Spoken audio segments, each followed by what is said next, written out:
ideas. What you consume influences who you become. On the Mind and Matter podcast, we learn together from the best scientists and thinkers alive today about how your mind-body reacts to what you feed it. Before starting Mind and Matter, I spent 10 years in academia doing scientific research. I got a PhD in neuroscience where I focused on neuroendocrinology and the neurobiology of behavior, and before that, I specialized in molecular, developmental, and evolutionary genetics. I use my scientific background to help parse and translate the information that guests share on the podcast. In addition to the podcast, I write long-form written content inspired by the show where I integrate what I've learned across episodes. I also have a free weekly newsletter where I provide you with upcoming guests, share links, and provide commentary on scientific studies and research that I'm reading, and more. Visit mindandmatter.substack.com to find all of my content. This episode is ad-free, and I rely on my audience to support my efforts. If you're getting value from this content, please consider becoming a paid subscriber to the Mind and Matter Substack. For just $5 a month, you'll get early access to episodes and other content, full episode transcripts, and I'll prioritize answering your questions in emails and the comments sections. You can also support me by checking out the links in the episode description to my affiliate partners who make various health and wellness products that I use and enjoy myself. You'll receive a discount and help support the podcast that way. And if you want the benefits of a paid subscription, but it's not in your budget, simply sign up for my free weekly newsletter, send me an email, and I'll give you a complimentary paid subscription. Word of mouth is the best way to help the podcast grow. So if you like what I'm doing, please share your favorite episodes with family and friends. The purpose of the podcast is to provide you with information obtained largely from primary sources, the people doing the research and producing new knowledge. This content is never meant to serve as medical advice. And with that, enjoy the episode.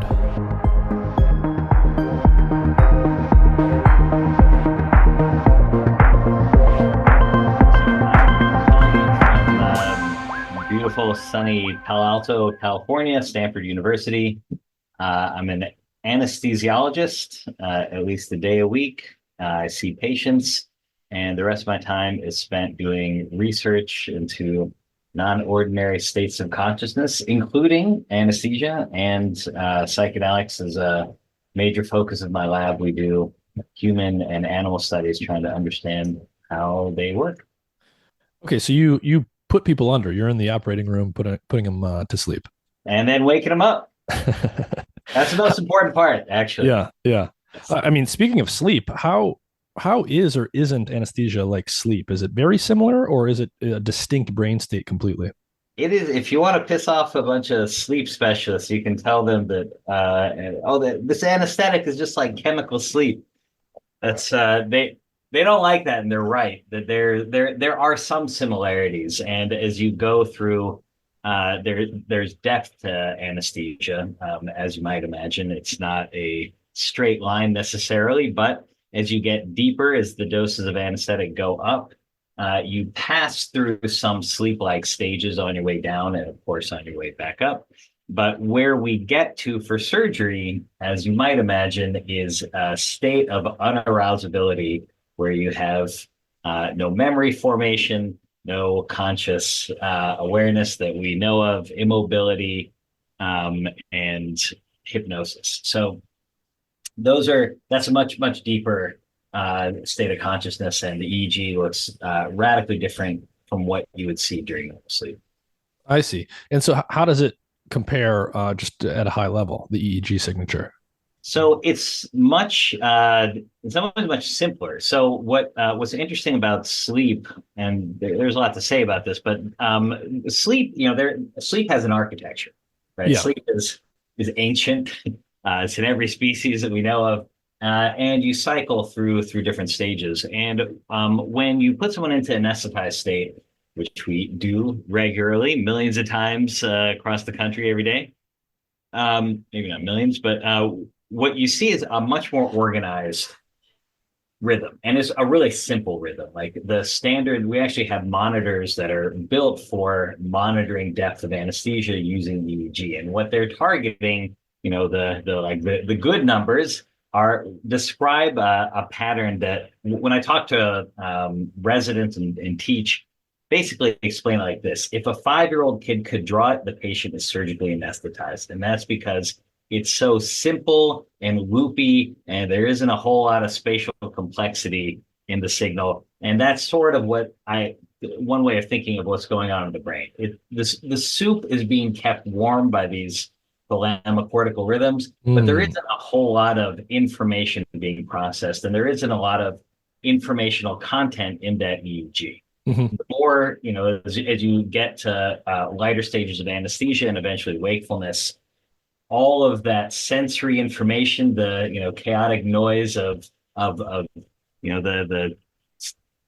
smelly, tasty, touchy world, all of that comes in, and that actually that complexity is reflected in the complexity of the EEG. And that rhythms are much more complicated rhythms, much finer detail, and so it's a simplistic way of thinking about it, but actually anesthetic EEG is simple at its base, and that's how you know that you're doing your job in keeping the patient under.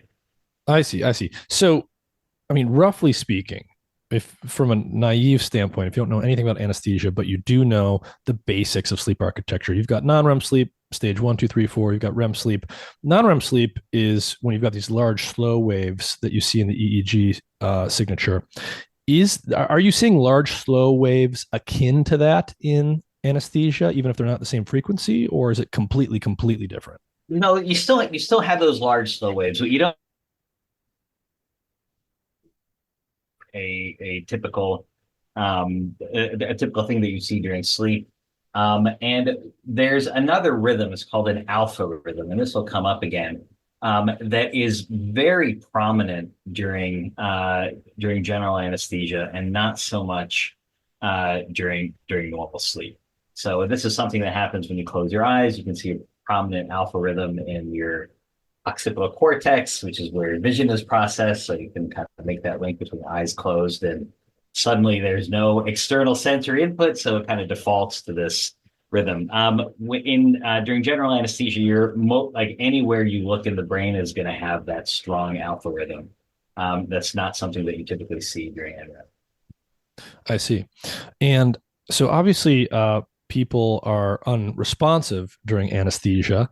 And if they're in deep anesthesia, we presume that there's no conscious awareness at all. And then there's this component of amnesia. My understanding is that when people come out of anesthesia, depending on the anesthetic, depending on the depth, there's going to be some time that they can't remember even after they start to come out of it, or when memory formation is impaired. Thinking about conscious awareness versus memory formation and impairment, how do we know? I mean, is it possible that there is some level of basic awareness even in deep anesthesia? It's just that memories can't form of it, and so people don't report it? Yeah, that's sort of a terrifying philosophical concept of like, what if you did experience everything during anesthesia, you just couldn't remember it? Mm-hmm. And you sort of, it's like there's a Black Mirror aspect of that. And I think conceptually, like you can't know that for sure. What we do know is the incidence of awareness under general anesthesia, which is about 1 in 1,000. And it doesn't seem to be something that you can prevent by monitoring EEG. So to say that we know why it happens is actually not clear either, which is a little disturbing, but it is very rare. And when I say awareness, I'm talking about anything like, sight, sounds, not necessarily pain and like feeling like you're getting cut into, which, would honestly be terrifying. That's extraordinarily rare, where you have like full awareness of sensory perception under anesthesia. But yeah, so there is like back when anesthesia was being developed and these concepts were being worked out, people actually drew a distinction. So we stopped using the word pain, right? So there's to talk about a patient who's anesthetized. Is the patient in pain? Sounds like a reasonable question when you're getting, a scalpel put to you. But technically, pain is a conscious process, right? And these patients are unconscious. They have no recollection of it. They still can have a physiological response, tearing, heart rate elevation. But if you wake them up afterwards, they'll have no recollection. They'll obviously may still be in pain, but they won't have recall of the actual traumatic event. The other thing that sort of happened with the language is that we started using this term nociception, right? Which is the idea that signals can get through, but they don't integrate. They don't integrate into conscious awareness. And you can see that actually in a number of ways. So one of the things, I do anesthesia for neurological surgery. So things like aneurysm, cerebrovascular aneurysm repair, a number of other things, tumors. And one of the things that we do is we monitor cortical function. We want to make sure the patients aren't having a stroke, but they're not impinging on something important. And we do something called somatosensory evoked potentials, meaning you just stimulate a nerve like your tibial nerve or radial nerve, and you can get a mixed sensory motor response. And you can actually track that impulse as it goes all the way up, and you can eventually see it in your cortex. So you can see that the signal is clearly getting through. There's a sensory signal that's traveling from the periphery to the center. You can see it with visual evoked potentials. If you flash a light, you'll see things going off in the occipital cortex, even under anesthesia. Brainstem, auditory evoked potentials. All these things are actually routine things that we do to monitor the integrity of the nervous system, which means that information is getting through. What's not happening is that mysterious process of integrating it into conscious awareness. And that is still very much that's just kind of the edge of science right now, is understanding how that happens and what that consists of. Mm-hmm. So basically, I think it sounds like we understand, we take in information from our sensory organs. We know that information goes up to our sensory areas of our brain, and then it goes elsewhere in the brain. It gets combined and integrated, and stuff happens to it. It's processed before it comes into our conscious awareness. And we sort of know at that level that happens. We don't actually know what that integration process looks like exactly.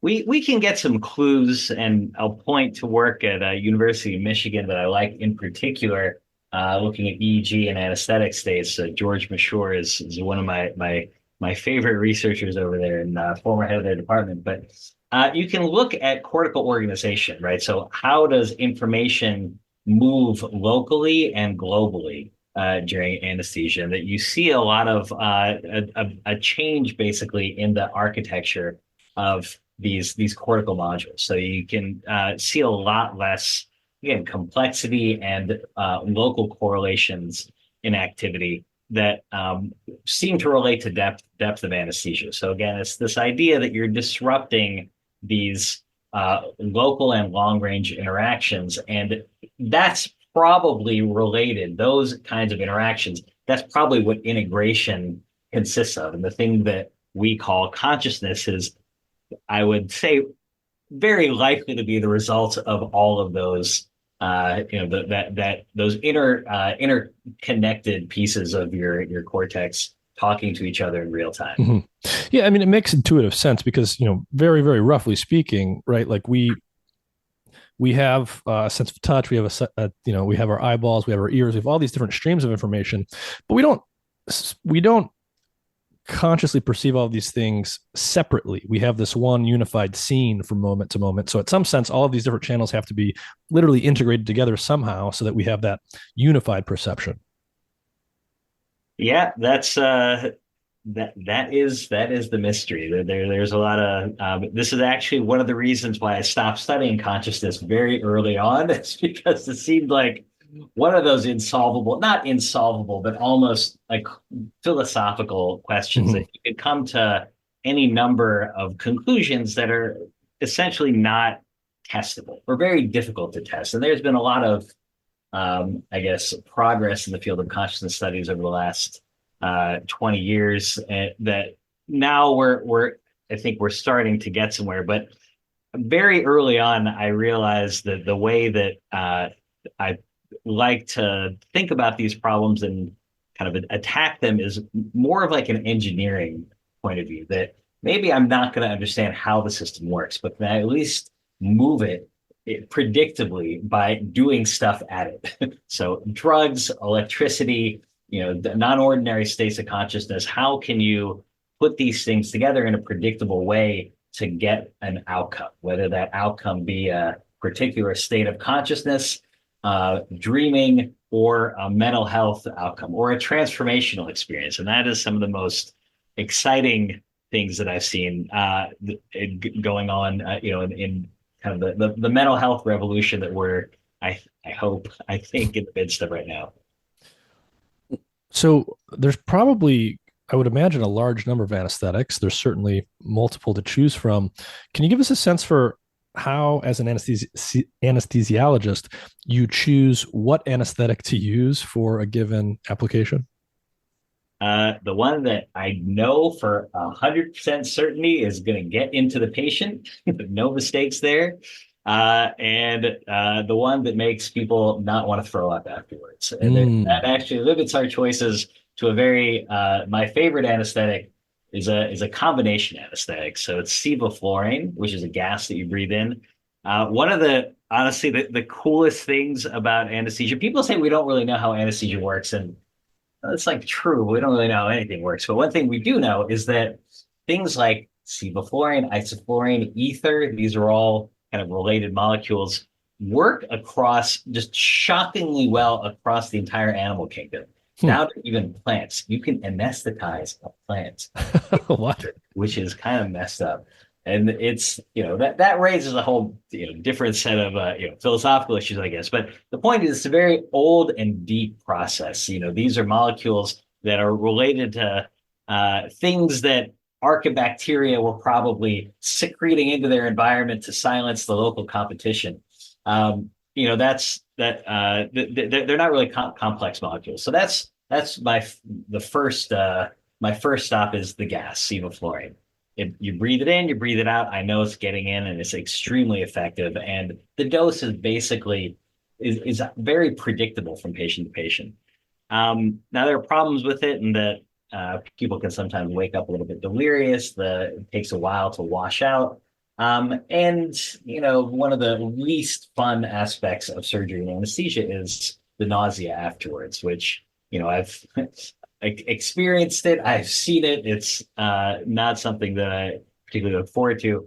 So the other drug that we add is a drug called propofol, made famous, unfortunately, by Michael Jackson, but it's been around for, I'd say, about 30 years now. It is extremely safe, and it's one of the most widely used drugs in anesthesia. It doesn't cause nausea. It's hypnotic. It doesn't really treat pain. You need a different group of drugs for that, but it's a hypnotic agent that causes loss of consciousness very reliably.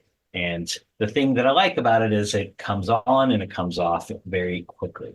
So older anesthetics, the problems were, it would interfere with your heart rate, your blood pressure, it would cause liver, kidney issues. It would take forever to wash out. This is really what modern anesthesia has done very well, is turn anesthesia from something that is frankly scary. In the 80s, there was a 2020, you remember that show? I think it's still on. A show where they said something like one in 500 patients won't wake up from anesthesia, which is like a scary, crazy thing. Because that, honestly, I don't think the numbers were quite that high, but it was dangerous. In the intervening 30, 40 years, a lot of changes have happened to make anesthesia I think the safest specialty in medicine, in that, now we can monitor patients who are unconscious with, great precision. There's a really good safety record. The drugs have improved. Anyway, that's not, this actually relates to something I think we're going to talk about later, which is that because of these improvements in safety, because now we operate on sicker patients, because we can now, anesthetize parts of your body and keep your brain intact, that's opened a lot of doors in terms of the variety of anesthetic states that we see on a regular basis, and have led to some very surprising observations that I think we'll talk about a bit, like in particular dreaming and related phenomena. So whether it's propofol, whether it's some of these gases that you mentioned, what are the mechanisms of action here? Do they have very distinct mechanisms of action between these drugs, or are they similar to one another? So they're they're different, and there's other classes of drugs like dexmedetomidine, for example, that have very specific targets. In that case, an alpha-2 adrenoreceptor, which basically suppresses all of your sympathetic outflow and really puts you. That's as close as we get to like chemical sleep, I think, is dexmedetomidine. But these other drugs, propofol, sevoflurane, they're pretty dirty. In fact, as a general theme, my experience in psychopharmacology has been that the dirtier drugs are the more effective drugs. Ketamine is another example. So it can be used for general anesthesia. It is fantastically profligate in the number of receptors that it seems to hit. Yeah, and just for listeners, that's what you mean by dirty. They interact with many different receptors. Yes, sorry. It's not a clean drug is one that we think of as has a very simple, clear mechanism of action. It binds at one receptor. Sevoflurane, for example, isoflurane will bind their binding sites at GABA receptors, ion channels, voltage gated calcium channels, presynaptic release machinery. Like there's all kinds of ways in which it slows down neural transmission and may lead to the unconscious state. The GABA receptor is really, that is the main inhibitory receptor, or the main receptor for the inhibitory neurotransmitter GABA in the brain. So what we're doing is we're basically turning up the inhibition in your brain with drug like propofol or sevoflurane. Phenobarbital falls in that same category. Until you basically suppress all activity and your brain goes quiet and you stop forming memories, stop perceiving anything outside of you. So by their very nature, right, they're having a profound effect on consciousness. So they're and apparently these are dirty drugs so they have many parts and little widgets in the brain that they interact with. Do they have any lasting effects? Do they have any effects beyond the anesthesia itself? So, for example, do people who come out of surgery ever report mood changes or improvements in symptoms for something else unrelated to the surgery, or changes in personality or anything like that? They sure do, and it's not consistent. That to me is still one of the enduring mysteries, is that people, you talk to any anesthesiologist or even anyone really in medicine who deals with patients who've had surgery, and I guarantee you that everyone will have a story about someone who woke up different, better or worse. And both, we've heard both. Like there's something called pump head, which is what people said Bill Clinton had after his open heart surgery. There's a pump that you use to recirculate your blood while your heart stopped. That can cause some, maybe some neurological issues. I'm not going to speculate, but and people attribute that alternately to the pump in cardiac surgery or the anesthesia. People will sometimes tell me like, I wasn't right for a year. Like I couldn't hold a thought together. And, there's, when you start looking at this in really big numbers, it is very hard to really pin it down to anesthesia. So, so we're talking really about the downsides of anesthesia. That when you look at patients who are, for example, at high risk for having cognitive decline, where you would be worried about, what's going to happen to my grandmother, when she undergoes anesthesia. She's going to is it going to precipitate some sort of further cognitive decline? And this is work from UCSF, but what is amazing to me is really, if you look at the trajectory of these patients over time, why are they having surgery now? Why did someone fall and break their hip?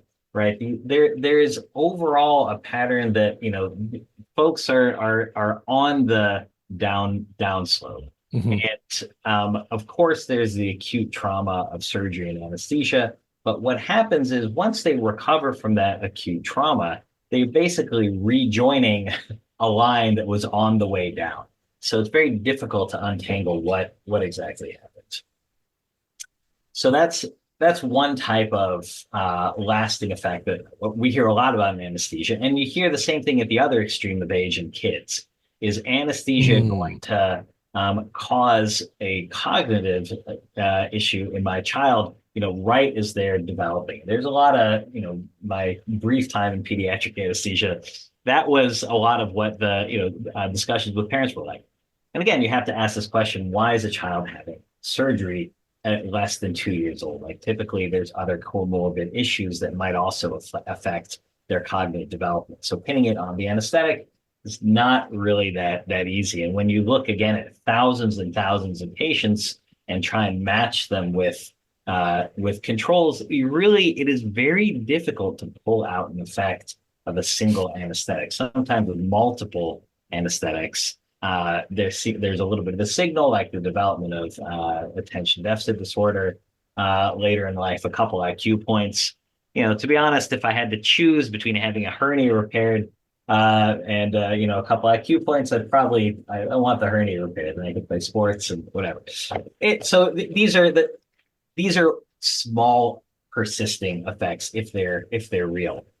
Now there's a flip side, which is something I'm just as, if not more interested in, is personality changes and transformations. Once we started, so a lot of the work that I do is really the intersection of mental health and anesthesia. I work closely with psychiatrists. We're looking at drugs like ketamine that have been repurposed from anesthesia to psychiatry for depression. We're looking at other, anesthesia-related non-ordinary states of consciousness and how they might we can leverage them for therapy. But as we started doing this work, I started getting emails from patients from all over the country. And some of the stories they're hard to get out of my head, but it's very hard to come up with a systematic explanation for it. This one woman told me that, again, not expecting anything. She's just coming in for a carpal tunnel release. This is a minor surgery to have on a morning and be home for dinner, for lunch even. And she had just years and years of this voice on her shoulder, this kind of a compulsive thoughts, and just this this devil on her shoulder that just made her depressed and generally miserable. She wasn't diagnosed with schizophrenia or anything, but it was some mix of obsessive compulsive disorder and depression and anxiety. And after this carpal tunnel release, this like trivial surgery, she doesn't remember anything about the surgery, but what she remembers is the voice is gone. Like how on earth does that happen? And so when you start looking for these, like, you'll find lots of stories, but not a lot of consistency. I see. So it's not like all the patients with bipolar disorder who got propofol woke up and they felt better. There's no clear patterns like that. I don't know how many anesthesiologists are going to listen to this show. If any of them are, we have got to stop doing propofol versus sevoflurane for X. Like, trying to find differences between these anesthetics for any condition is almost like, other than nausea, is like, honestly, I think a fool's errand at this point. It is, there seems to be very little relationship between the specific anesthetic used at this point in, anesthesia history, and any of these outcomes. Even things like depression, which is something that I'm very interested in. Most of the data that we have, hundreds, maybe thousands of patients at this point across trials, the dominant effect is that patients are doing worse. They're not improving, in terms of mental health. So there's a lot of interest in repurposing anesthetics to treat mental health disorders like Xenon. That's the most exciting new one. That has been used. I think Boris Yeltsin had a Xenon anesthetic, the most expensive, cardiac surgery in the world at that point. But the point is that some of these drugs are being repurposed for their purported mental health benefits. But when you look in surgical patients and surgery and anesthesia, that's not what you see. What you see is a big stress event. If we know, specifically in terms of mental health and really general health, your body doesn't do well after severe trauma. There's increased risk of heart attacks, strokes, lung injury, kidney injury, liver injury, cognitive, there are potential cognitive issues, delirium. Why would we think depression or mental health would get better after that? And that's typically what we see when we look at large numbers of patients. Now, that doesn't really address the question of, can we somehow look at anesthetic agents and use them in a particular way to get a better mental health outcome? But that's a different, I think we'll get there, but it's a different sort of question than I'm going to give you this drug and it's going to do this to your brain and your brain's going to get better and you're not there for it, but you'll be cured. That is very elusive, and I don't know that we found that magical recipe yet. So one drug that at least has been used for anesthesia in humans, still is in animals, I think more often, is ketamine. And people have been talking about ketamine for all sorts of reasons, but let's just start with ketamine as an anesthetic. Can you give us a little bit of the history there and talk about the applications ketamine has as an anesthetic? When do you use it versus other drugs? How is it working? What doses and those things? So ketamine's been around for a while, about 60 years ago, I think it was. It's been in clinical use for about for 50 years in the United States, and it was developed for that. It was developed as a better version of PCP, things that for anesthesia, the things that anesthesiologists in the 50s and 60s liked about PCP was that patients would not react to surgery, and they would keep breathing. Right. So the mainstay of anesthesia before that is drugs like ether, opioids, all of which would, at the same time as they suppress sensorium, they also suppress your respiratory drive. And in the absence of a way to monitor your oxygenation, which we didn't have in the 1960, that was deadly. So it was really important to find anesthetic agents that wouldn't suppress your respiratory drive, your cardiac output. So PCP actually had a lot of those features in its favor. What people didn't like about it was the emergence delirium. I don't know. That wasn't coined for PCP, but it was well known that people emerging from PCP anesthesia would have really delusions, delirium, a lot of agitation. It was kind of I would imagine.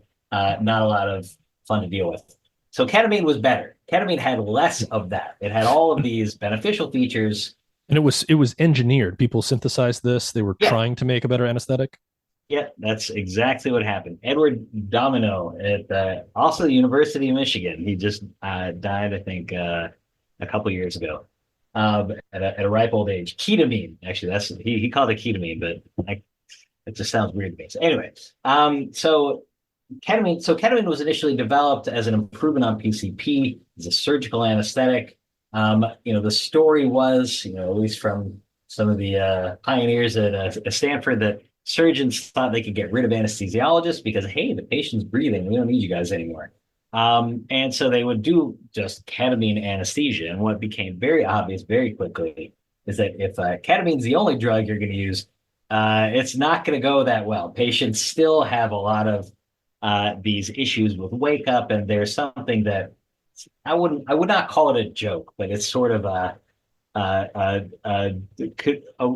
wisdom, nurses' wisdom in the recovery area after anesthesia. When a patient is not, there, oh, did he get ketamine?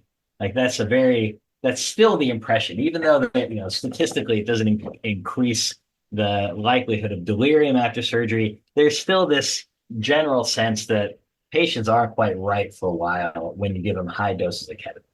So ketamine's kind of happily moving along in the 70s and 80s, and it's finding its place in anesthesia. It typically is an adjunct, meaning it's ketamine and something else.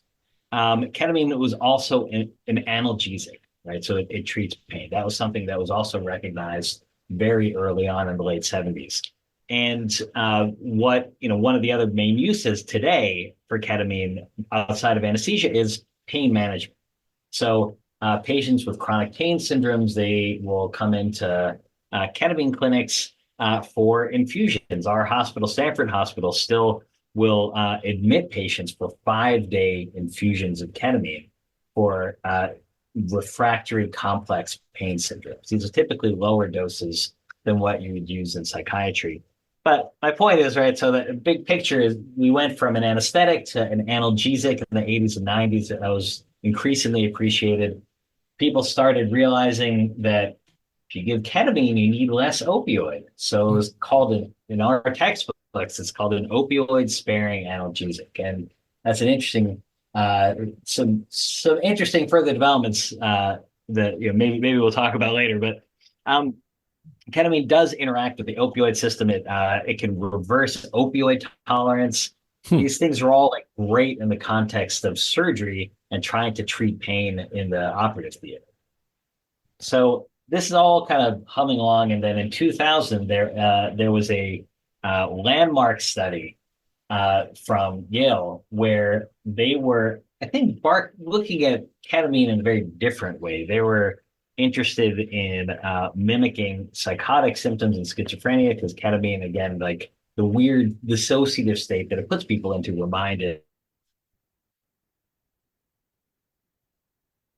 This is a group led by John Crystal. They gave a low dose of ketamine slowly. Did I wink out there for a minute? Just barely. So you can just keep going. Anyway, they gave a low dose of ketamine with the idea to minimize those psychotomimetic symptoms. And so they spread it out over 40 minutes, that infusion. And what they found was patients felt that like their depression, these are depressed patients they looked at. And after a single infusion, patients would say, I feel like I haven't felt in a very long time. I actually don't know what they said because I'm just looking at the graphs, but I know what patients have said to me after ketamine infusions. So they would get this rapid relief from depressive symptoms, and it would last for about a week. A single infusion, even though it's cleared from your blood, is still exerting effects out to a week. And since that paper 24 years ago, I guess, there's been a steady growth and now recently an explosion in the use of ketamine for mental health disorders. And it's gone beyond depression. It's being tested for PTSD, alcohol use disorder, any number of things. So that's kind of the bird's eye. That's more than a bird's eye view. Yeah. So, a number of things to talk about. So one question I have about anesthetics generally, but we can also use ketamine. We can also focus on ketamine because it is becoming more widely used. There's ketamine. I see ketamine clinics all over now. So there's people going in for, I guess weekly or even more frequent infusions. Other than the effects on the brain, is there any negative consequences to taking ketamine regularly? Does it upset your liver or your kidneys or any other organs in the body or anything like that? Well, unfortunately, yeah. So ketamine has a reputation. Ketamine is on the World Health Organization list of essential medicines. That should tell you something. It's up there with like antibiotics and a couple other things that I don't remember. And effective. It's a battlefield anesthetic. It's an analgesic. But that safety is really based on single dose use, as in use in an operation in the field for dealing with acute trauma. We know a lot less about long-term safety of ketamine use. What we do know already is a lot of it is actually literature from China. So China, again, there isn't a lot of public knowledge about this. They don't really publish epidemiology of their substance use disorder profile, but there is a lot of murmurs coming out of China over the last 15 years about a raging ketamine abuse epidemic. A lot. Really? Actually in 2015, China lobbied the WHO to put ketamine in Schedule 1, the most restrictive, no medical use category, to basically halt international traffic of ketamine. Why on earth would they do that with one of the WHO essential medicines? My best guess, and I think was borne out with a lot of writing from that time, is that they had a very serious problem with ketamine abuse. It's cheap, it's easy to make, and it's and what shows up in the literature. This is a little bit of the sociology of science. Is why is it that what papers out of China about ketamine are all about neurocognitive dysfunction after long-term heavy ketamine use? Like that should be a tell. I didn't know that was an issue. Like, where are you finding these patients who are using so much ketamine? So you couldn't write that paper, 10 years ago in the US because it just wasn't that, you could actually if you, went enough raves, but it wasn't like a widespread public health issue. So So we do know something about ketamine toxicity with prolonged heavy use. Neurocognitive issues, neurotoxicity. Again, we're talking really high dose heavy use, and oftentimes we don't know what else these folks were taking. Bladder issues are a known thing. So there's something called interstitial cystitis, and it typically doesn't occur with a few infusions, and it's actually pretty rare. I mean, we're under 1%, but I don't have exact numbers. And this is a type of inflammation in your bladder that it's not an infection. And it may be sort of like an autoimmune type thing. It's incredibly painful. It is very difficult to reverse. And it can lead to things like requiring a bladder replacement, which is like a major quality of life issue. So again, not common, but these are the sorts of things that you wouldn't know unless you had done epidemiological studies of large patients over long periods of time exposed to varying doses. It doesn't seem to be associated with high doses in particular, just repeat dosing. There's, liver issues that, again, rare. These things are generally rare. And when I talk about risk, I don't want to come off as, alarmist or anything. Like every drug has risk. This should not be a surprise. Any treatment that's potent, period. By definition, if it's potent, it also carries risk somewhere. So it's a matter of balancing, if you don't know about the risks, you can't mitigate them. Right. So you want to balance the potential good that a drug can do against the potential harm. So these are the main, it's really like bladder and like some brain stuff, and rarely liver issues surface with heavy ketamine, prolonged heavy ketamine use. And so ketamine's effects are highly dose dependent. So at high enough doses, it's anesthetic. And then based on what I know that's out there, right, you've got the low dose application, which is all the studies being done, ketamine for acute depression treatment. And then I guess you would say the medium doses are probably what you see with recreational use. Is that accurate? And can you give us a sense for like how big this dose range is and where you start to draw the line between the anesthetic effects versus the dissociative effects versus the antidepressant effects? So there's been a lot of work trying to link this is like a tension right now, the ketamine field, like the biomedical model, where we're trying to minimize these psychiatric, like the experience of the drug, versus a school that you can call ketamine-assisted psychotherapy, where that altered state is actually key to the process of transformation. And I would not say at this point that there's a clear winner here. There's evidence on both sides. But so the doses, it really, really runs the gamut. There are patients who will say that they benefit from very low dose ketamine. Most studies will show that you need doses in the range that will produce effects, as in like the patient can feel it. They'll dissociate, they'll get that floaty feeling, they'll get a little disoriented maybe. They'll get some perspective shifts. That's really the antidepressant dose ketamine, and what you'll get in a lot of ketamine clinics. In community ketamine clinics for depression, that's the starting point. The doses just go up from there. So you can really have patients. They're not typically like giving. With extreme exception, I'm hoping most of these clinics are not giving large anesthetic dose ketamine. What the mail order ketamine doses are like, that's oral ketamine, sublingual ketamine. Those are trip doses, right? So you're getting effect. This would be on par with how we would use it in the operating room as an adjunct. So they're not anesthetic doses. I want to be clear. We use it typically as an adjunct to other anesthetics. But it's the same general dose ranges. And you will find patients who, you get tolerant to ketamine, then you have to dose escalate but typically the range is 0.5 milligram per kilogram to 1 or 1.5 milligram per kilogram for patients who are experienced in psychiatric clinics. And so you mentioned that a lot of these anesthetics, including ketamine, I think, are dirty drugs in the sense that they have lots of different mechanisms in the brain that they interact with. So we know that at least the most famous mechanism that ketamine is known for in the brain is antagonizing the NMDA receptor.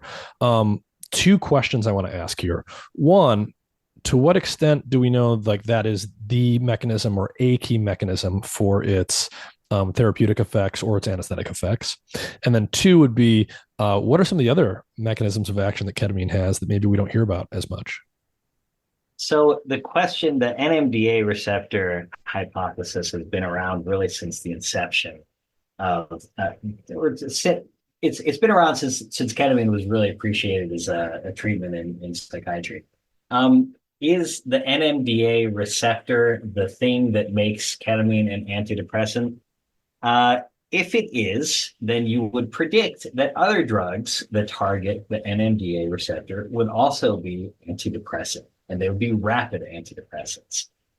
What has panned out, and it's been a long time since we found out about ketamine, is a graveyard of failed NMDA receptor antagonists for depression. There's trial after trial, lots of different mechanisms, different specificities, and you can quibble about details, but by and large, like if that was the magic of ketamine, why can't we do the same trick twice? So that suggests that maybe there's something else going on. So one of the other well known from the beginning, and I hinted at this before, ketamine is also an analgesic. It interacts with the opioid system. It can reverse opioid tolerance. How actually it does that is still a little bit controversial, but there's been this strain of thought that ketamine abuse liability and ketamine's analgesic effects may be linked to the opioid receptor somehow. So I'll give Alan Chatsberg credit for this, a former chair of psychiatry here at Stanford. He was under the impression that people are, I'm going to paraphrase him, just getting high. That's really what's going on with ketamine, and it's not. And all that's happening is that this is a euphoriant, and it's that it's an opioid-like effect. And I don't agree with him on that, and I didn't to begin with, and I don't in the interpretation. But one thing he was right about, which is he predicted that if ketamine works through opioid receptors, you should be able to give someone an opioid receptor blocker and then block the antidepressant effect of ketamine. I actually thought that was totally not going to work in 2016 when we started talking about it. But we did the trial. Again, this is empirically testable. I think this is a great example. And there were are still very, very few examples where you do that kind of testing in mental health, testing mechanism. So what do we do? So this is a study that was led by Nolan Williams and myself, and supervised by Alan. We got patients with treatment-resistant depression, and we had them. It was a crossover trial, meaning they would come in, they would get their first ketamine infusion, either with naltrexone, the opioid blocker, or not. And then once they recovered back to baseline, which typically took about a week or two because ketamine doesn't last forever, they would come back and they would be crossed over to the other treatment group. So if you were a patient in the study, the first time you might get ketamine and do great, and then you would come back for the next one. And we would generally expect that when ketamine works once, it'll work again. The next time, though, you get naltrexone before you get ketamine. And what we found on average was that naltrexone completely blocked the antidepressant effect of ketamine. Wow. So that would mean that ketamine has this acute antidepressant effect in people with depression. If you give this opioid receptor blocker and then give the ketamine, presumably the NMDA receptor is still being antagonized, but something is now different in terms of what is going on through the opioid system. You're blocking some opioid receptors, and you're saying that gets rid of the antidepressant effect. That's what we saw. It was a small study, to be fair, 12 patients. So I think I look forward. I am confident that there is a replication study in the works from the UK. Mm-hmm. So I think it will actually hold up. But yeah, that's basically what we found. Does that mean the NMDA receptor isn't involved? It does not mean that. It just means that, well, there's also another system involved, not a surprise. And again, when there are a lot of interpretations, right? Mm-hmm. This doesn't mean that ketamine acts directly to opioid receptors. There is some evidence for that. It could mean that ketamine releases endogenous opioids like Yep. endorphin and kephalin. That's something that ketamine can do. It's also possible, and this is something we didn't really take that seriously at the time, but I've come to rethink, is what if naltrexone, what if opioids are involved in a totally other process that you need to, or another part of your physiology that just needs to be in place in order to get a ketamine effect? And what I'm hinting at is placebo. One of the things that naltrexone is known for, and naloxone, a related drug, is that you can block placebo effects. You can block the effect of expectancy with opioid antagonists. This is And which opioid receptor are these blocking? They are they're not selective for mu or kappa, but all of the imaging evidence and the evidence to date indicates that it's the mu opioid receptor that it's working through. That there is a placebo. This is very well understood for placebo analgesia and a little bit less well understood for placebo antidepressant responses. But they work through the mu opioid receptor, and they are very likely generated by the release of endogenous opioids, like in kephalin. Yeah. So ketamine's potentially interacting with opioid-based mechanisms in the brain that may underlie placebo effects themselves. And then, of course, we've got this issue that we can also talk about, which is how you do placebo-controlled studies for psychoactives like this. And so it sounds like it's going to get pretty complicated here. It gets pretty complicated. One way of looking at this data is that ketamine is all placebo, that people are walking in with an expectation that, like, hey, I'm in this cool trial and I'm going to get better. And we do this horrible thing by blocking the expectation benefit with naltrexone. And then, surprise, there's no effect of ketamine. So one way to look at that is like, honestly, Occam's razor is that, well, there is no ketamine specific effect, that it's placebo. Yeah. I guess the first thing that jumped to my mind there is just animal studies. Well, animal studies, I mean, show me a depressed mouse. Yeah. Okay. So I do this work, so I'm very, I'm sensitive to the criticism, but that's one of the issues. That is honestly, when you look at, digress a little bit, but like, why have pharma drugs left CNS, like central nervous system, mental health therapeutics over the last 15, 20 years? It's because like there's really nothing comes out of these animal studies for a while. Like when I was an undergraduate, every week I would see like, we cured depression again in a mouse, substance P or NMDA or whatever. And these drugs would fail, and they would fail using these very specific behavioral tests in mice and rats. Yeah. I mean, I eventually wanted to talk with someone about this on the podcast. It didn't occur to me that it might come up with you today, but well, I mean, what's your general view on our ability to model things like depression and anxiety in rodents, and how much stock we should put into that work when we're thinking about clinical applications in humans? Yeah. So I said, I'm less a philosopher than an empiricist, and that if the models worked, we'd have found some new drugs by now. Yeah. Our 8th generation SSRIs. So some things do seem to work. Some models do seem to work better than others. So drug abuse, like that's like something that's consistent across species, even, fruit flies. And we've worked out, the dopamine system, like it seems like that is pretty consistent. And you can model a lot of that self-administration behavior in animals like mice and rats. Depression is difficult. And again, you have to, it ties into things that are honestly objectively hard to measure. So with substance use disorder, you can look at objective outcomes like, are you compulsively seeking and using a substance? Have you sold all of your possessions? Is your life, are you basically ignoring your friends and family? Are you using escalating doses?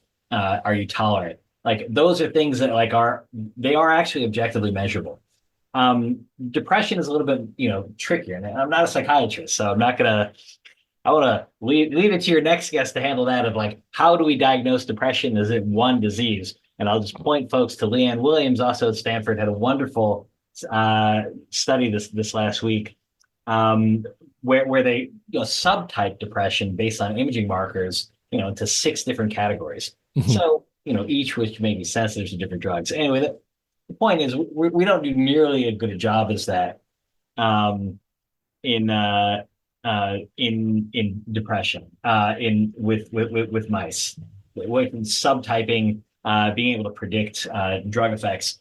And right, there's been a big push to change how we approach modeling, period.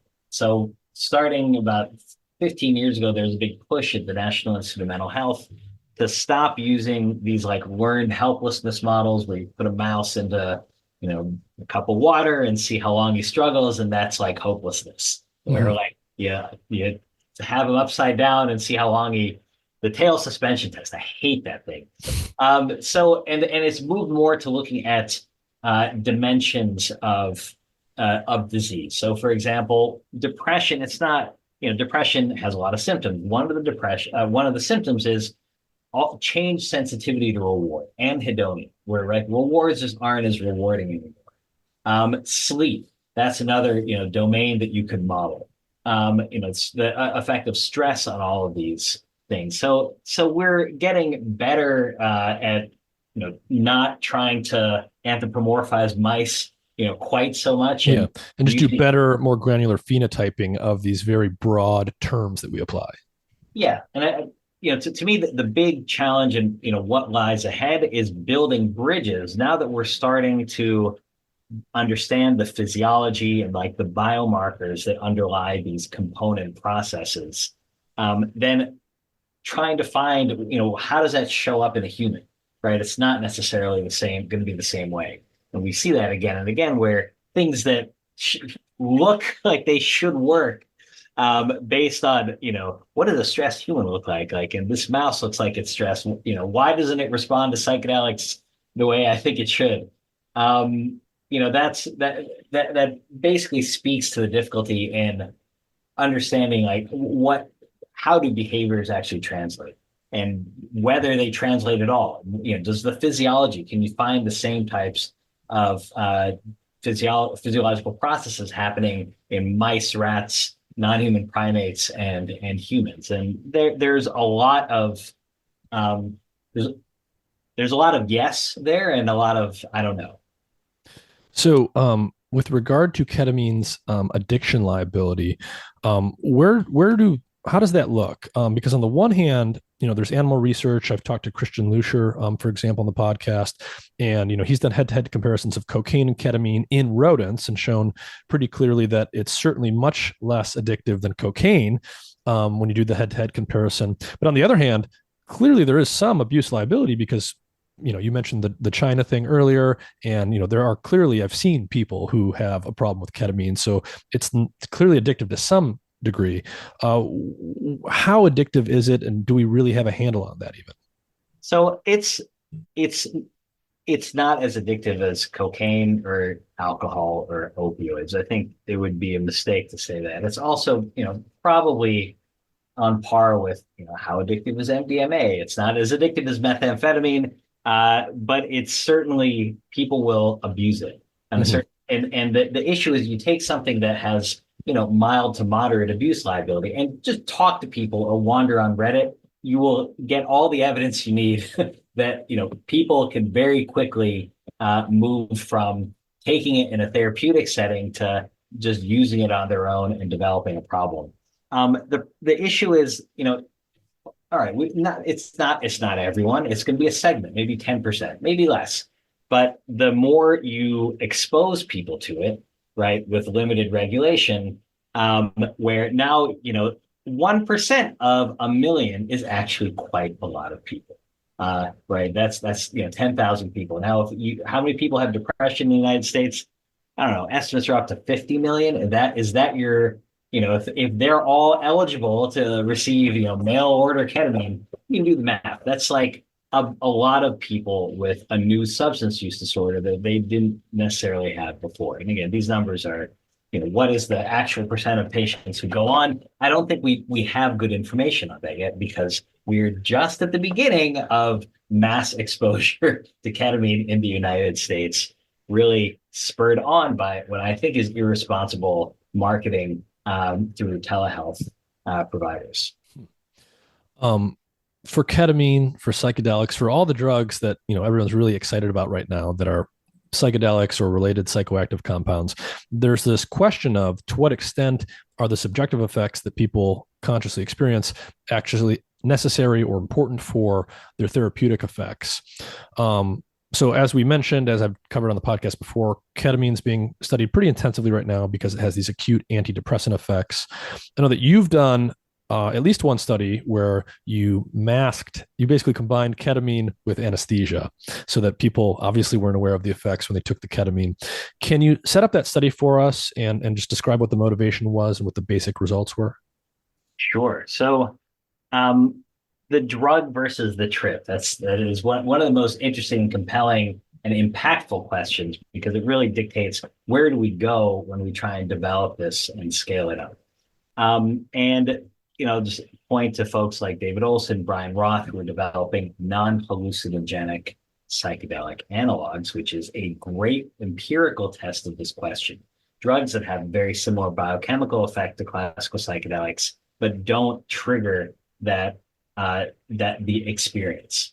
Those studies are underway. They have not been they've not been tested in a formal clinical trial for a mental health condition in humans, as far as I know. So we don't know the answer to whether taking the trip out of the drug works. So being an anesthesiologist, I saw a very clear solution, another alternative solution to answering the same question. Is we have patients with depression all the time coming in for major surgery, hips, knees, hernias, things like that. And we could set up a test. We could basically eliminate the conscious awareness associated and really the dissociative effect, the trip, by giving ketamine, the same psychiatric dose that's used in countless studies, while they're under general anesthesia. And to be clear, they're getting a different general anesthetic. It's not a ketamine anesthetic. It's where we started. Propofol, sevoflurane is most of the patients in our study. So we tried to set it up as close as we could to a psychiatric ketamine study. We worked with Laura Hack and Alan Chasbury, again, who are both actual psychiatrists, to help us get it right. So what we did is we reached out to patients early, and these details are going to be important later on. Patients don't usually hear from surgeons and anesthesiologists about their mental health. So some of these folks are a little surprised. They're like, why are you asking? A lot of folks didn't want to talk about it at all. But anyway, we reached out early. We told them that, we're interested in studying mental health, and we asked them if they want to be a study of a potential therapeutic option that might treat depression during surgery. That was the setup. We took folks who had moderate to severe depression. On average, it'd been for years. These look a lot like patients who were in other ketamine studies that came before. And we tracked their symptoms using standard scales. And when they show up on the morning of surgery, we would meet them. They would go in for surgery. They would go off to sleep. And we basically waited until they reached a certain depth of anesthesia. So all of our patients were basically at a equivalent depth that's associated with general anesthesia and no recall, right? This is, again, where we started our conversation. And when they're in that state, we gave them ketamine. We were blind. We were just put in a syringe. We didn't know what it was. The patients were obviously unaware of what we were doing because they were under general anesthesia having surgery. And the anesthesiologist in the room also didn't know what we had given them. So it was a standard dose, again, a single dose. This was really aimed at, if you take away the conscious experience and you just have the drug in your system, you still get some sort of antidepressant effect. We're looking at short outcomes, meaning the 1 to 3 days after the infusion. This is when a lot of the earlier single dose studies of ketamine, how they were set up is the peak effects were at those 1 to 3 days after. Mm-hmm. So what did we find? The ketamine group, the folks that got ketamine, they got better. They got a lot better. 50% response, 30% remission, meaning half of them cut their symptoms in half or more, and a bunch of them no longer met criteria for major depressive disorder for at least a few days. This looks a lot like what ketamine does in other studies. Now, the placebo group also had about 50% response and 30% remission. We could not tell the difference between the groups. Both of them had this enormous treatment effect. And there were patients where, I swear to God, like I talked, there were two in particular where I saw them after surgery. And one of them was telling me, like, I could dance. And this was like her fifth surgery for cancer, like not someone who was like, prone to, exuberant outbursts. Like she was like just legitimately like just happy. Like it was infectious. There's something that, people like we know about, in healthcare generally, like sometimes like when you find yourself, a patient's attitude rubbing off on you, like that should tell you something. Like that's how bright this woman was. And I was thinking, my God, like this is working. Like we took the trip out of the drug, and like she's got to be in the ketamine group. Placebo, of course. Another patient where she actually had a pretty rocky postoperative course, but she was, she told us like she's so happy to be in this trial, like she's able to deal with stress in a way that she wasn't before. She's taking exams from her hospital bed. Anyway, these are the stories that I was accumulating as we're doing the study. So why I'm telling you that is these were real transformative experiences. Those are words that patients use. I didn't suggest that. And it was shocking to me to find out that like we're getting these effects in the placebo group. And that I think made a lot of people uncomfortable. We got a little bit of hate mail for this study. I wouldn't say hate mail, but it's one way to look at this study is that, well, this shows that ketamine doesn't really work because it's no better than placebo. That is not how I look at the study. And to be honest, you can't really interpret it in that way because there was no third group, where they were awake, for example, and got ketamine. So how do you interpret it? And then I have basically a question about the study design. Sure. So the way I interpreted it, we considered a few different possibilities. One, that anesthesia blocked the effect of ketamine, which we think is unlikely because the size of the ketamine effect was so similar to every study we've come before. The other possibility we considered is maybe it's a common factor. Maybe anesthesia itself is an antidepressant.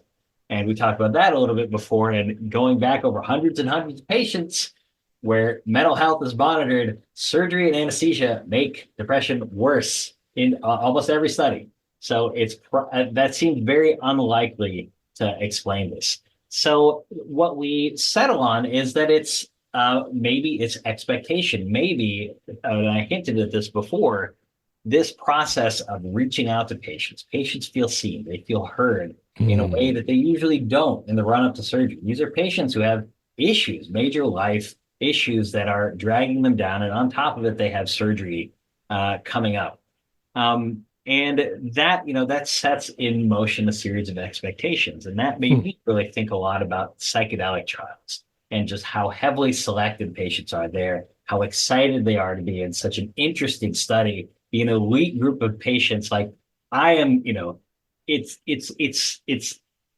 being part of something. Right. I mean, I remember when I went to grad school, like when you're applying to grad school and then they invite you to the interviews, you feel so good. You're like, I get to go and I get to be part of the group. Like I'm on the team. Like, yeah. It's that's real. And we did, I was excited to get every single one of these patients because, it's not easy to get folks who are willing to do a study in this surgery. Yeah. Do you think this sort of fits with the other results we were talking about earlier with the opioid blocker? Well, that is the question, because it really, like, the simplest explanation for all of these data, which is, again, there are other interpretations. The simplest one is that either ketamine is working through the placebo system or it is all very much expectation based. And that if these patients didn't know they were getting ketamine and didn't know they were in a study, they might not have had an antidepressant response.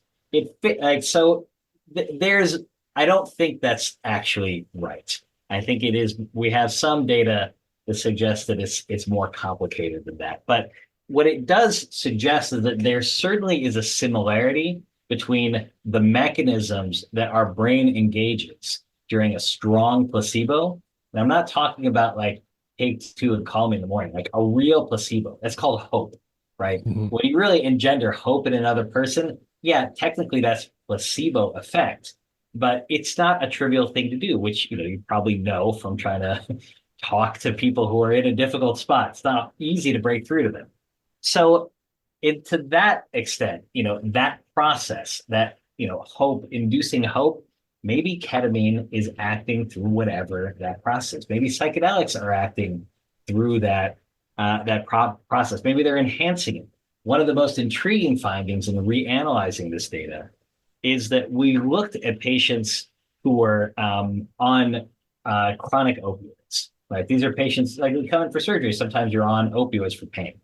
And one of the predictions we would have is that we know that the placebo system is involved with opioid receptors are involved. And when you're on opioids, oftentimes you develop a tolerance to opioid medication.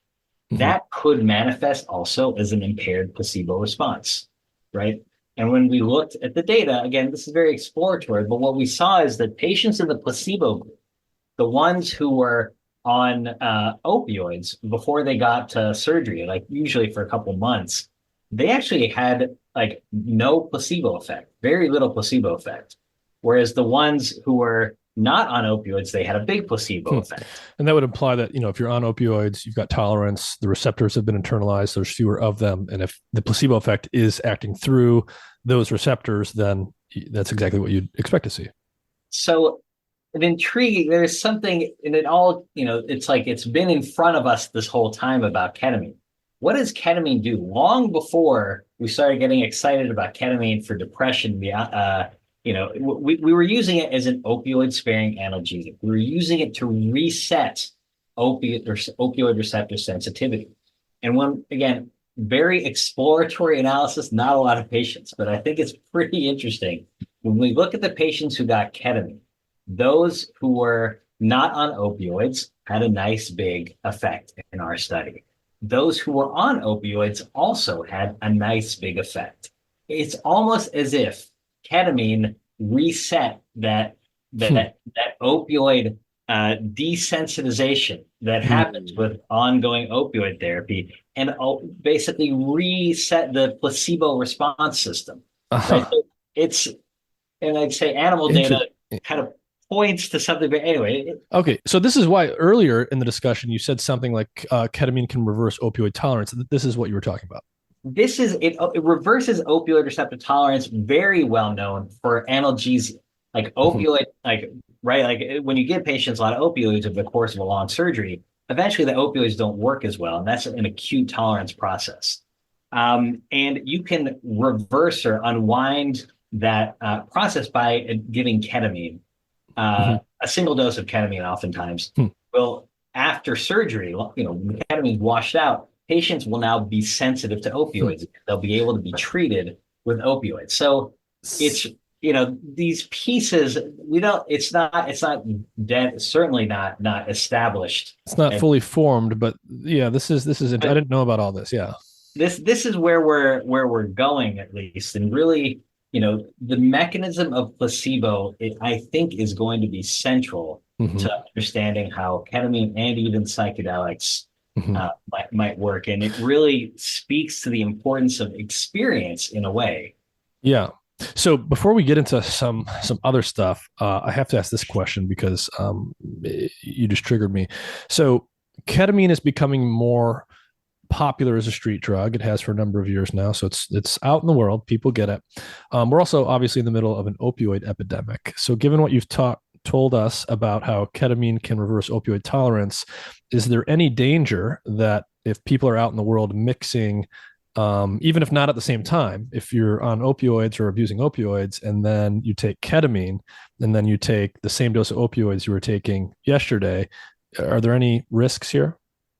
So it's a really good question. I'll be honest, I don't know the answer to it. It has come up a number of times, and when I've looked, I have not found anything very compelling. That's kind of the prediction you would make, that if you have someone who's now starting to use ketamine and they were opioid tolerant, Mm-hmm. are they now going to be opioid sensitive and sensitive to all of the effects, Yeah. including the respiratory effects? I don't know the answer to that. Okay. But in theory, that's what you'd expect, right? That someone It who is has something been you might abusing expect. Again, opioids like would have a higher not overdose all of potential. the opioid effects work the same way necessarily. Like the Got it. analgesic effects are different from the respiratory depressant effects, like where the opioid receptors are in your brain and brainstem. So, it's not a foregone conclusion that it would work, but it is something that I'm very curious about and, could become an issue.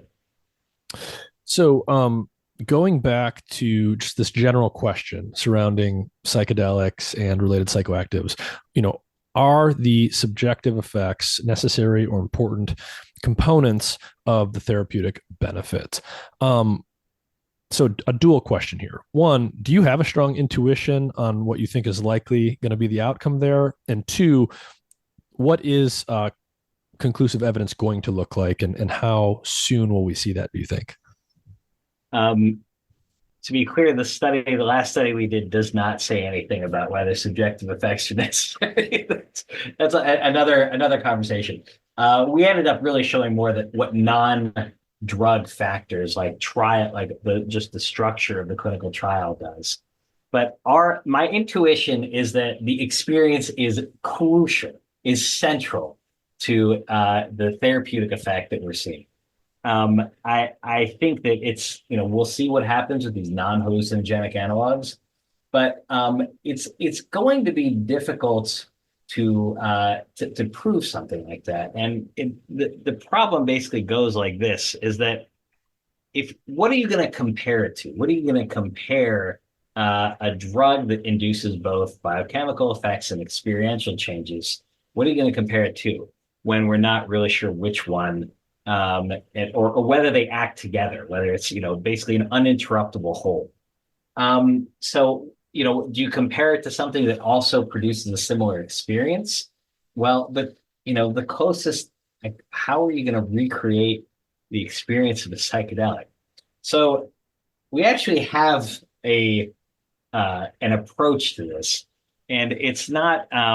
It doesn't rule out a special role for psychedelics or a special mechanism, but it gets at this question. What if you were to break this apart, right? What if you could reproduce an experience like psychedelics without the use of a psychedelic, right?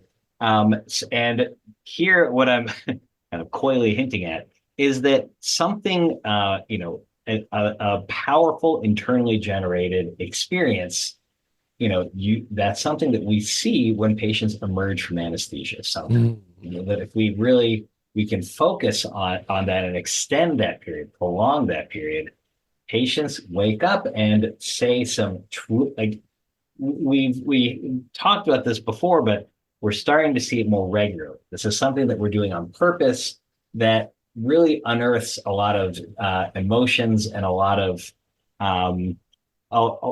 just really dreamlike experiences that really it's hard to ignore the comparison with psychedelics. But let's back up for a minute.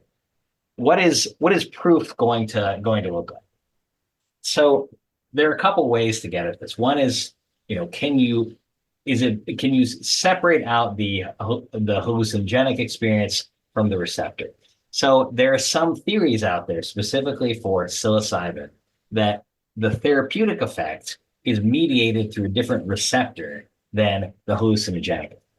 So serotonin 2A receptor is responsible for the hallucinogenic effect. I think we're reasonably sure about that, but the therapeutic effect might be mediated through a different receptor. For example, the serotonin 1A receptor. Mm-hmm. So you could do a study where you block the 1A receptor, blocking the therapeutic effect, still get the experience. Patients have every reason to believe they're going to get better, but you can judge that outcome. So that is, if that's true. It's not true. Instead of trying to engineer out the hallucinations, you block the therapeutic mechanism that is independent of the hallucinations while they still have them. And we actually did that with our ketamine naltrexone study, and that patients all dissociated just fine when we gave them naltrexone. We didn't ask what they thought they got, which is our oversight in 2018, but that's a study you can do. There are other I think really interesting study designs where you basically test the prediction that these biochemical effects, dendritic spine growth, neuroplasticity, these are processes that you can actually interrupt, probably without interrupting the psychoactive effect of a psychedelic. Those trials are a little further down the line, but that's one way that you can get at this, is basically retaining the psychedelic effect, but removing what we think is the biochemical effect. Now, my prediction is that, those two things are never really going to be far apart from each other. That if you think about this in another context, right, these are transformational experiences. Yes. I can think in my own life of transformational experiences, and, having bar mitzvah, having a child. Sometimes you hear about, old, angry asshole, guys having heart attacks, near-death experiences, and then changing their personality and realizing they don't, need to be so hard charging. Maybe they should be vegan. Maybe they should talk to their children some more, right? Like, those are transformational experiences. And like, does it really even make sense to say, like, what receptor does the transformational experience operate? Right. Like, it's complicated. It's not just like one. Well, yeah. When I have these discussions, what I always like to bring up is, well, okay, let's think about why people get major depression. People don't walk down the sidewalk and, an NMDA receptor comes loose in the right synapse. They have a set of experiences over a period of time, and that induces the state we want to treat. I think, without getting too philosophical, a little bit philosophical, I feel like this is a vestige of the success of, so many other areas of biomedicine where, the shining single molecule, single receptor, like, look, we have cured some forms of cancer. That is a revolution, truly. And it is a result of this kind of, targeted engineering and focus on, single molecules and highly engineered drugs. I don't think it's going to work that way for mental health. And as you said, it's, how do you, if we think about depression really as like maybe a normal response to extreme stress, first of all, is that a disease? And second, how are you going to unwind that without, right? Like, the most complicated drug I could imagine is, the sound of my voice, the touch of my hand, and, the relationship that we build over time, right? Like, that's what drugs in a sense are like approximating, is pieces of that, of pieces of experience. So why not use the whole thing? Why not, why try and put it in a box this way with, just really, this over compartmentalization. So I think experience has a central role in this, and the big picture really is that coming up with evidence for that is not straightforward. I can think of some ways to do it, but that redirects the pharmaceutical industrial complex a little bit, right? If we had clear evidence that there's nothing intrinsically special about the serotonin 2A receptor, that it's a means to an end, and that end is a transformative experience. Well, if we had convincing evidence that were true, then wouldn't we redirect resources away from developing targeted 2A ligands that tickle the receptor in just the right way, and maybe move them towards how do you contain how do you manage a transformative experience? How do you induce it in a reproducible, somewhat safe way? I mean, this sounds crazy with medicine the way it is, that we're going to try and engender a transformative, chaotic experience, which is, what trips often are made of. Mm-hmm. And that's going to be the unit of therapy. But, talk to psychotherapists. That's a lot of times what they're, trying to dredge up in the process of psychotherapy. Max Wolf, I think, has a lot of interesting things to say, that if you ever get a chance to talk to him. I think he'd be fun. Um, but that's so to I don't even know what question I'm answering at this point, but I think experience matters. But what is going to matter in order to get the kind of development we need and to get this incorporated into medicine is to find a way. You can't give everyone a near-death experience. You can't administer one bar mitzvah as needed. Like, but what you can do, I mean, you can give people a psychedelic, right? But it's the focus now becomes different. It becomes like not so much like the drug itself, but in how do you, who's appropriate? What kind of patients are appropriate? Like this is around psychology. This is not my strength, but Mhm. and then how do you make that experience special, meaningful, and impactful? Yeah, yeah. In the time we have left, I want to talk about MDMA. Getting a lot of attention right now, given the recommendations that were just released to the FDA ahead of the FDA actually making some big decisions coming up here. I don't know. I'm assuming you followed this at least somewhat. Can you just tell everyone what's going on right now with Lykos Therapeutics and MDMA-assisted psychotherapy in terms of whether or not it's going to be FDA approved? Sure. I have been following it very closely. And I was a early, I want to say early adopter, that's the wrong word. But I was very excited about MAPS, which is since split into Lykos, from a pretty early age. I was like in college. I came out to California after college to work on the only MDMA study in the US that was ongoing at the time.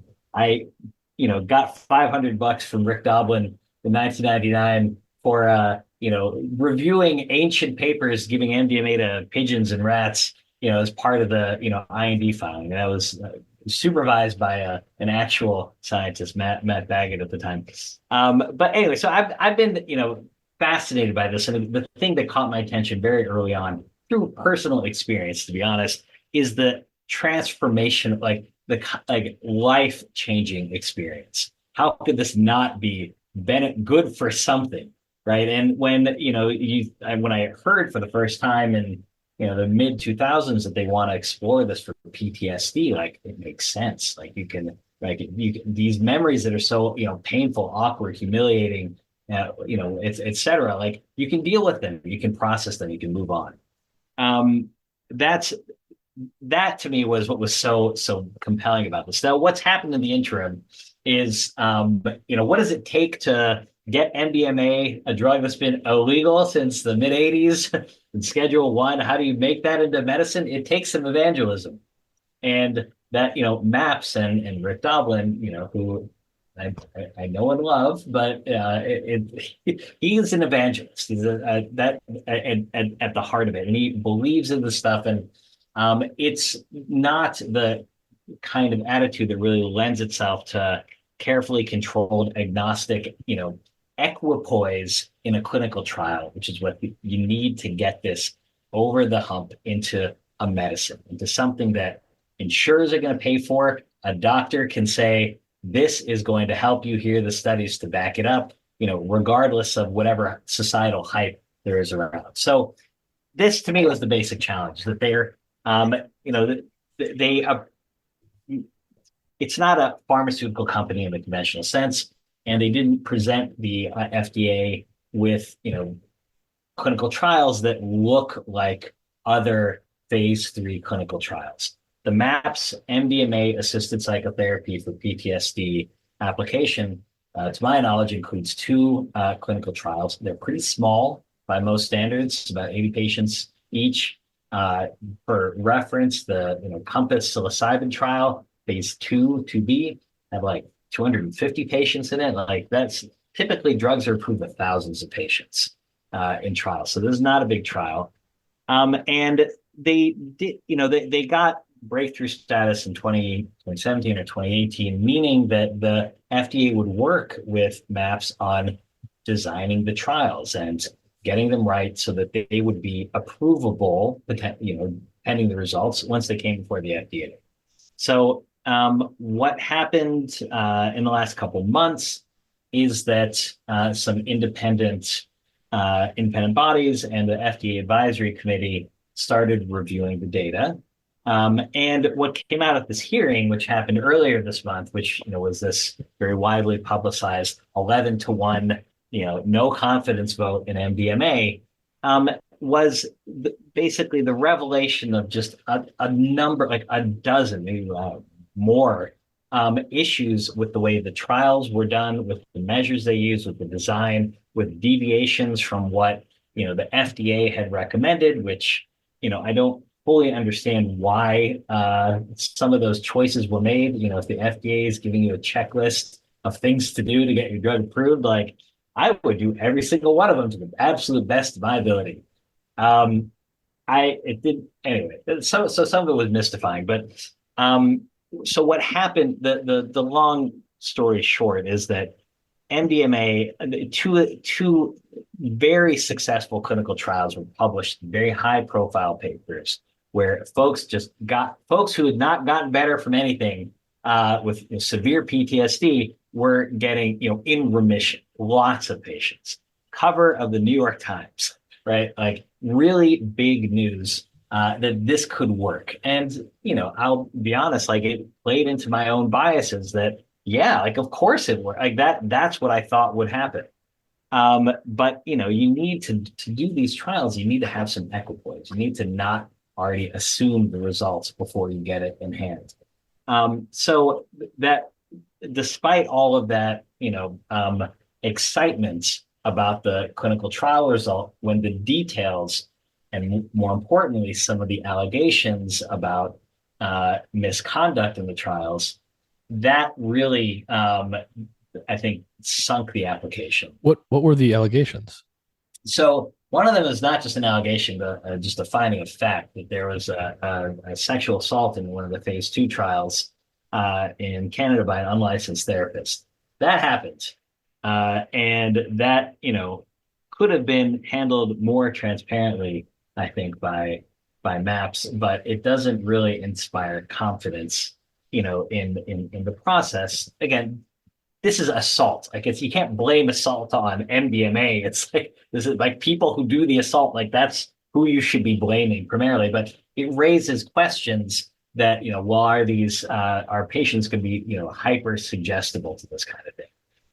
And I don't think we have an answer to that. So, that's I'm not really saying one way or another, but we just certainly it raises a question that we don't, yet really fully understand. What is the risk?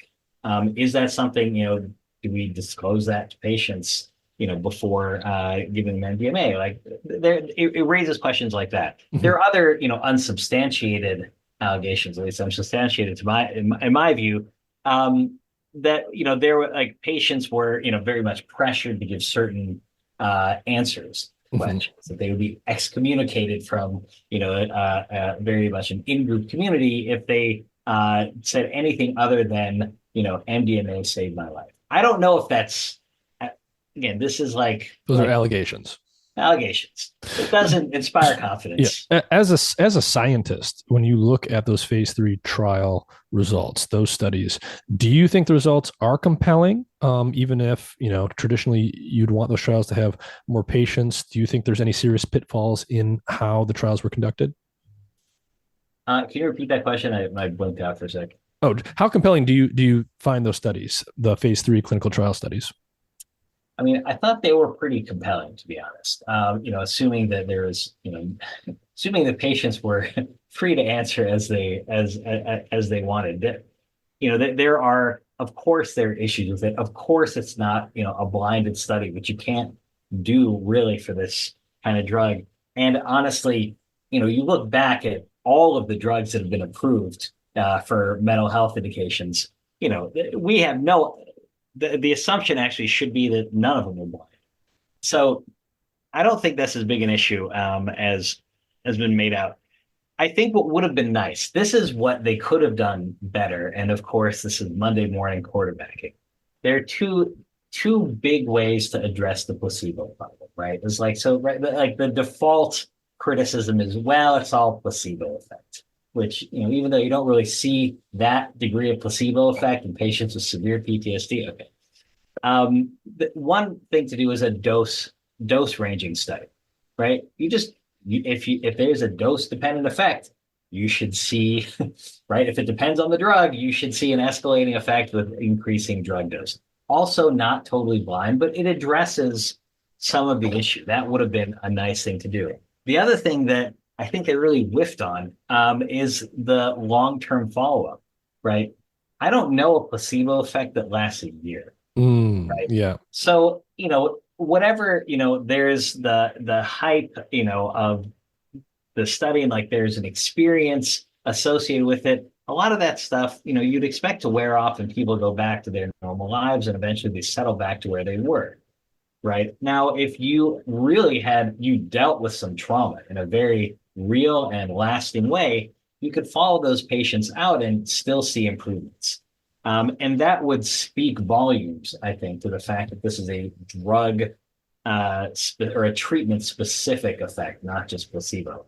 Unfortunately, the data that they collected on that was not really interpretable, and the patients knew what group they were in, or they were told. There are some placebo patients who thought they got MDMA.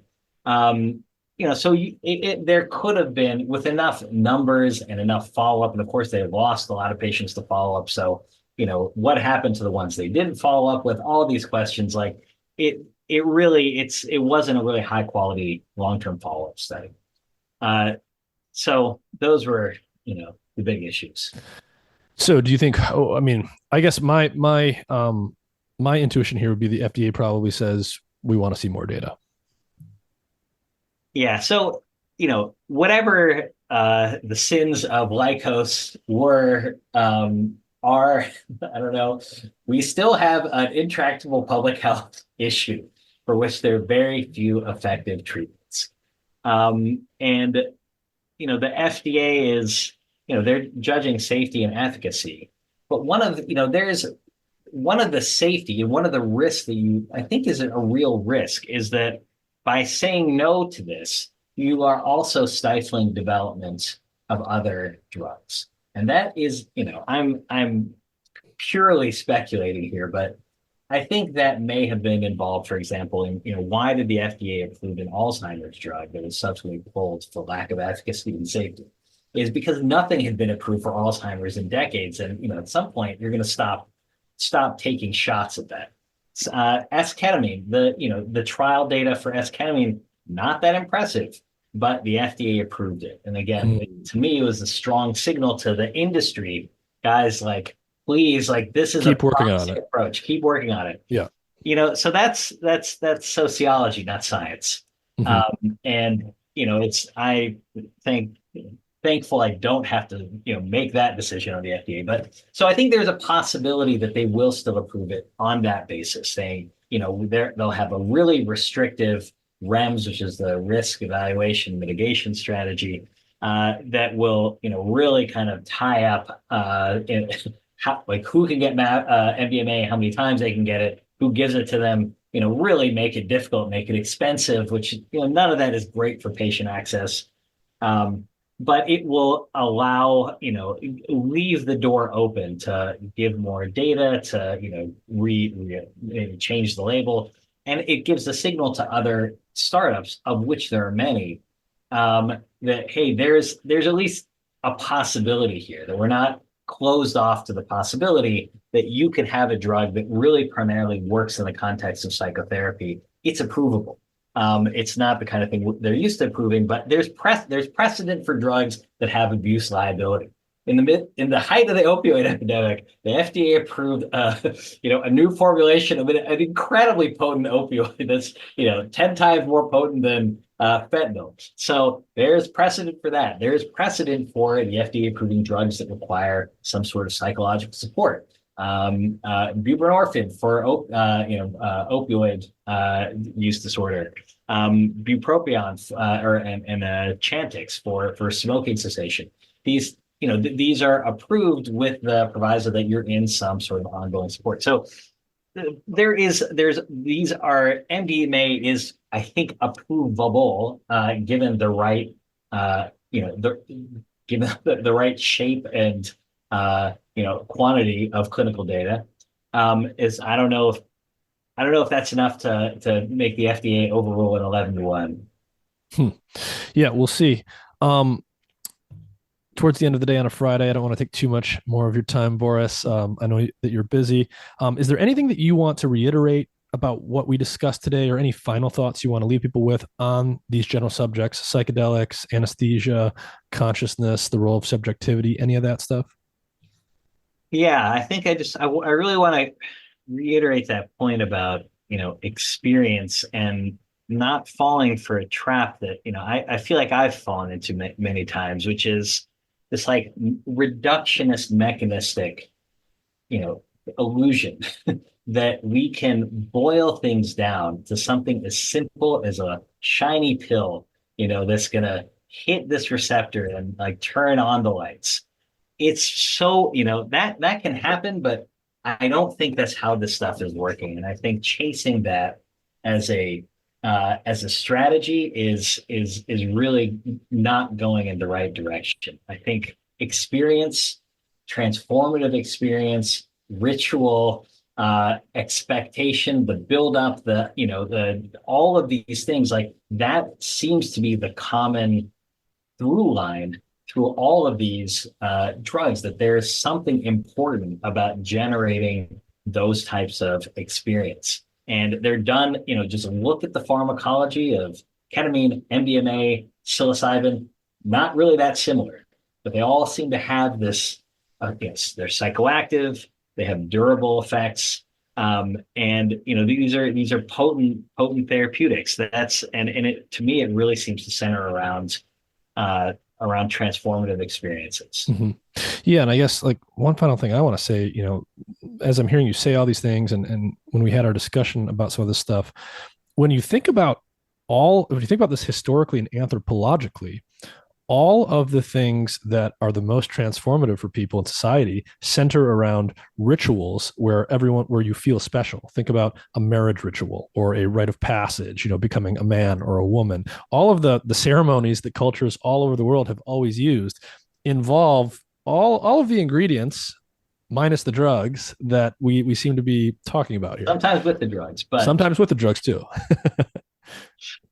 Yeah, that's, I think we can go too far in that direction of that, is medicine really the home for transformative experience? Maybe not. But it's taken over so much of our lives, and it's an important lesson that I think is what we should be taking away from these trials and this movement. And it's not the lesson that everyone is taking away. I think the lesson, that there's a lot of excitement about derivatives and analogs and re-engineering the compounds, and maybe less excitement because it's hard to generate intellectual property around the experience. But to me, that's the frontier, is really trying to engineer experiences in a thoughtful and somewhat predictable way to affect change. All right, Dr. Boris Heifets, thank you for your time. Thank you, Nick.